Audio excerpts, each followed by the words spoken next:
padre, hay gente que se pregunta Sí. si el psicoanálisis puede sustituir a la práctica religiosa de la confesión. ¿Qué dice la Iglesia Católica al respecto? Claro, es un tema amplio en el cual la Iglesia Católica se ha pronunciado, digamos, de modos más indirectos que directos, ¿verdad? Pero entre los psiquiatras de origen cristiano y católico sí ha habido todo un profundo estudio al respecto. El modo indirecto en que la Iglesia se pronunció, muy desde los comienzos, sobre las obras psicoanalíticas, especialmente su fundador, sobre Freud, fue con una prohibición. Fue la prohibición de que se estudiara las obras de Freud en la formación cristiana de las que ofrecen las universidades y también en los estudios de los sacerdotes. Pero lo importante es saber el porqué de esta postura negativa, que es lo que mucha gente quisiera saber. Yo creo que una manera de acercarnos al tema es que les haga una breve exposición sobre quién fue y qué cosas escribió y con qué mentalidad lo escribió el fundador del psicoanálisis, que es Sigmund Salomon Freud. Sigmund Freud, o simplemente Freud para la mayor parte de la gente que lo cita, ¿verdad?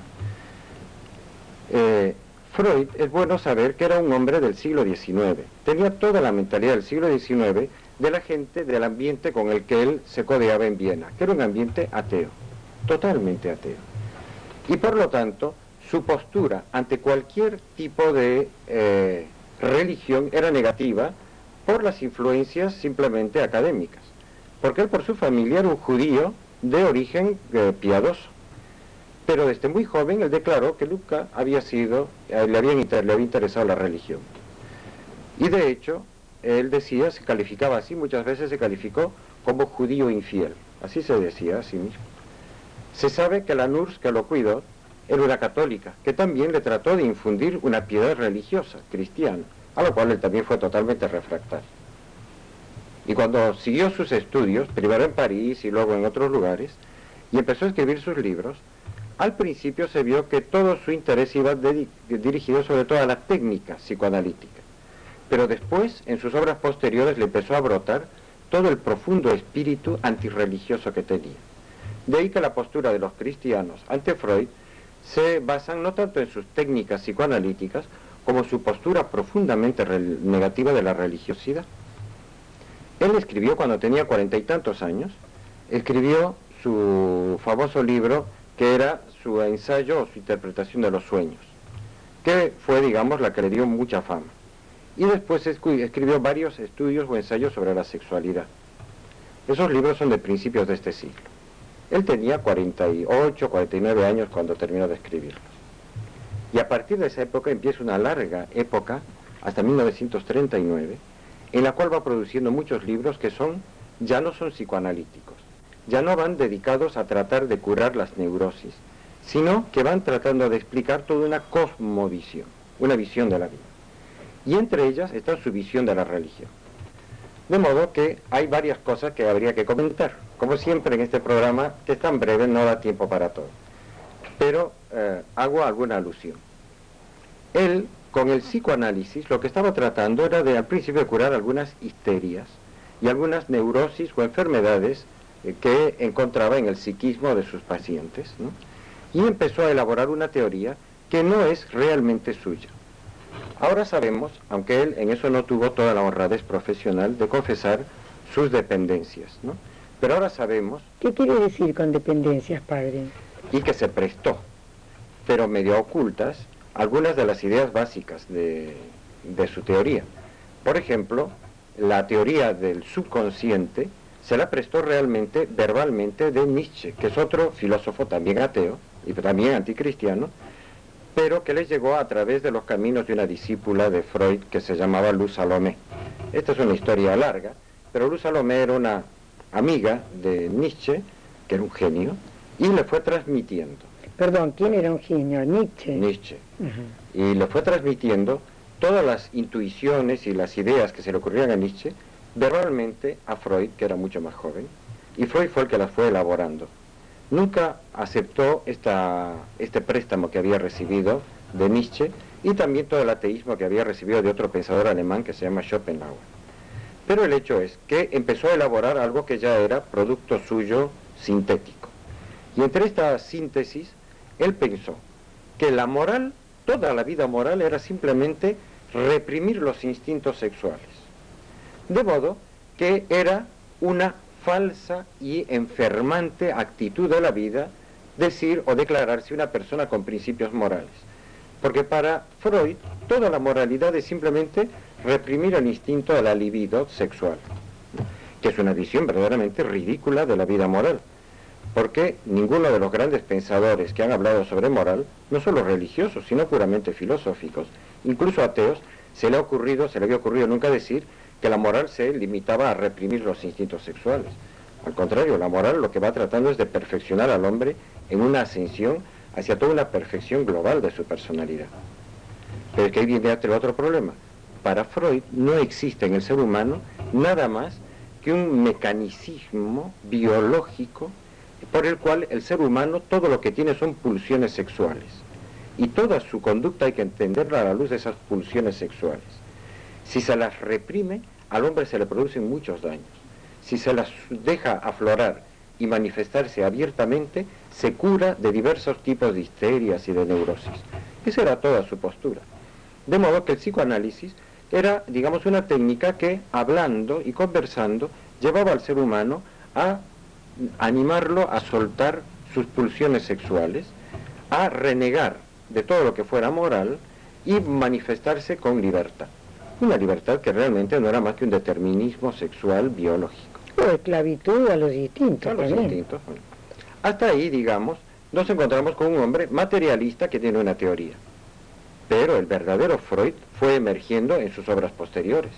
Cuando empezó a escribir, ya cuando tenía 50, 60 años, empezó a escribir Tótem y Tabú y tantas otras de sus obras famosas, donde empezó a explicar cuál era el origen de la religión. Y su tesis fue que ya no es la represión de la sexualidad la que enferma al hombre, sino el hecho de que acepte cualquier tipo de religiosidad. Y de modo que al ser humano lo que habría que curarlo, y el psicoanálisis trata de curar el freudiano. Hay otros psicoanalistas que se enojarán por lo que yo digo, porque ellos no son freudianos, pero usan esta palabra que sería mejor que no la usen, porque el psicoanálisis se refiere muy directamente a las doctrinas de Freud. Y Freud lo que quería era curar al hombre de Dios, sacar a Dios de su vida y llevarlo a una vida perfectamente atea. Con eso se curarían todas las neurosis. Bueno, tal vez esto valga la pena explicarlo con un poco más de padre, vamos a hacer una pequeña pausa y volvemos.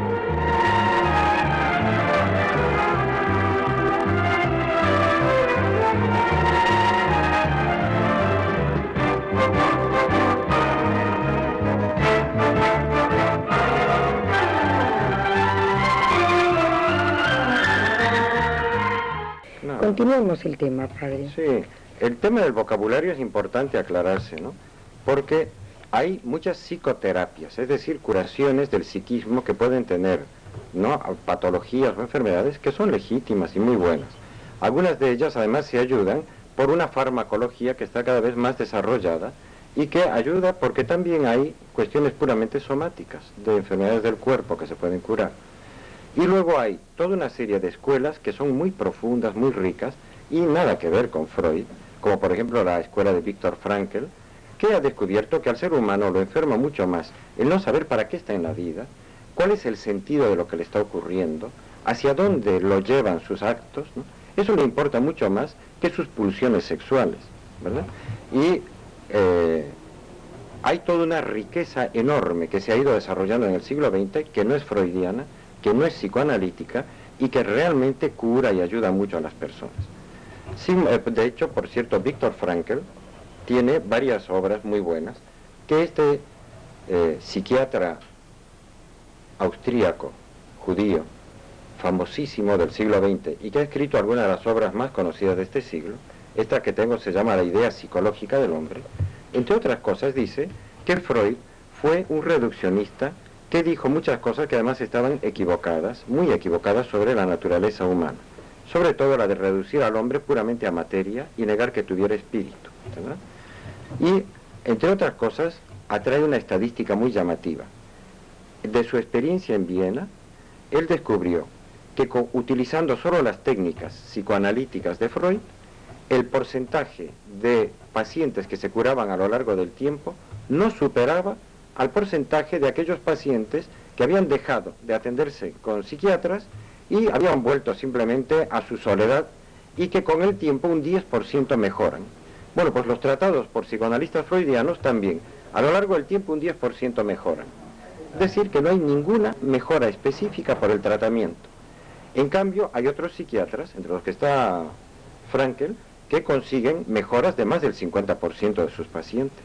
Porque van más al sentido común, más a lo lógico. Y más al ser humano verdadero. Claro. Fíjense, les leo una cita de un psicoanalista totalmente freudiano de España, español, Castilla del Pino, que es muy conocido, que dice lo siguiente: la concepción psicoanalista de la cultura y de la historia, es decir, las doctrinas de Freud, pueden compararse con las de Marx.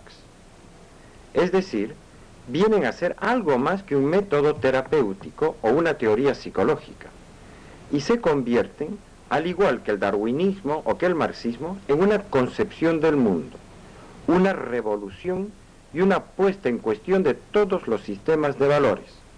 Es decir, ya es una ideología. Cuando uno va a un psicoanalista, no va a un experto en psicoterapia, no va a un psicólogo que le va a tratar de estudiar con detalle algún problema que tiene de alguna neurosis. Por ejemplo, ¿por qué sale de la casa y siempre vuelve a asegurarse que todas las puertas están cerradas y si dejó con llave todas las puertas? Y hay personas que les pasa este tipo de cosas, porque hay otra que se lava las manos 8 veces al día, etcétera, ¿verdad? Que hay tipos obsesivos, etcétera. En lugar de estudiar ese problema concreto, cuando uno va a un psicoanalista, se encuentra alguna persona que, como dice aquí honradamente Castilla del Pino, nos encontramos ante una teoría, ante una concepción de la cultura y de la historia que es revolucionaria y que pone en cuestión todos los sistemas de valores. Pero, ¿cuáles sistemas de valores pone en cuestión? Freud fue muy claro. En primer lugar, la existencia del alma no existe. La existencia de Dios para Freud no existe. Y la moral, el deseo de superación en una serie de valores que se pueden llamar, digamos, positivos, no existe. La moral no es más que represión de instintos sexuales, con lo cual tener una moral es tener algo malo. Y tener una religión es pésimo. Les leo citas concretas de Freud mismo, que son, digamos, totalmente hostiles a la religión. En uno de sus libros últimos, El porvenir de una ilusión, que lo escribió muchos años después de haber escrito sus teorías propiamente psicoanalíticas, ¿no? Él dice que el origen de la religión y de Dios simplemente se basa, y leo, son textos de él, de la impresión aterradora del desamparo infantil, que despierta la necesidad de sentirse protegido, necesidad que el padre satisface. Al caer en la cuenta el niño de que este desamparo dura toda la vida, se agarra a un padre cada vez más poderoso. Y este es el origen de la divinidad. De modo que el miedo al desamparo y a la soledad está en el origen de la religión. Esta teoría de Freud no tiene nada que ver con la experiencia histórica. Las personas que se han declarado religiosas, y sobre todo los que han sido declarados como modelos de religión, las personas que llamamos santos o santas, son todo menos gente aterrada que está tratando de resolver un problema personal de inseguridad. ¿Quién le va a tener miedo a su padre, por favor? Si Claro. es un padre verdaderamente generoso y bueno, Sí. si le da un chilo será porque se lo necesita. Bueno, es verdad. Pero mucho más que eso, ¿quién está de las personas verdaderamente religiosas obsesionadas con conseguir la seguridad que le da un superpadre en el cielo? Los santos normalmente son gente muy olvidada de sí mismo, basta pensar en una Teresa de Calcuta, ¿no?, que están más bien volcadas a ayudar al prójimo y no obsesionadas consigo mismos. Esta observación de Freud no tiene nada que ver con la experiencia real de las personas religiosas. Peor todavía es otro libro, Tótem y Tabú, que lo escribió años antes de esta que acabo de citar, que es El porvenir de una ilusión. En Tótem y Tabú se le ocurre decir la siguiente barbaridad sobre el origen de la religión. Dice que la horda original, que también hay que tener mucha credulidad para aceptar que existió una horda original, un día de invierno, encontrándose en un estado de hambre muy grande, decidieron comerse al mayor que era el que menos utilidad reportaba a la horda, que era el padre.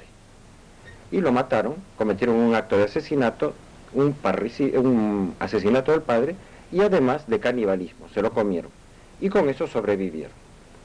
Después se reunían alrededor de la fogata para conversar estos caníbales primitivos y empezaron a idealizar al papá que se habían comido. Y empezaron a decir que bueno, que era nuestro padre, efectivamente, muy bueno, y se crearon una mala conciencia. Trataron de olvidarse que lo habían comido y lo habían asesinado y empezaron a endiosarlo. Y con el tiempo llegaron a convencerse que realmente su padre existía, y existía en el cielo, en un cielo falso.